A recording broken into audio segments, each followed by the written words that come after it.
मुठारे आपण मानकर काम को सुचारू रूप से संपादन किपरि हे पारिबो से दृष्टि राज्य सरकार विभाग तरफ प्रशिक्षण व्यवस्था भित्तिभूमि सहित दक्ष नेतृत्व कुशल प्रशासन एवं ताकु निर्णय करिवार आवश्यकता को पूरण करिवा पई आमे प्रशिक्षण कार्यक्रम करूछु।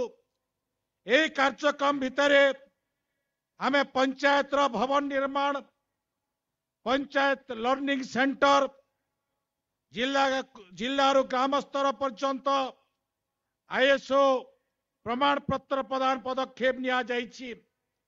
राज्य ग्राम्य उन्नयन पंचायत प्रतिष्ठान जो माने कि एसआईआरडी पीआर माध्यम रे आपण माने ट्रेनिंग पाइबार सौभाग्य तैयारी करूछ।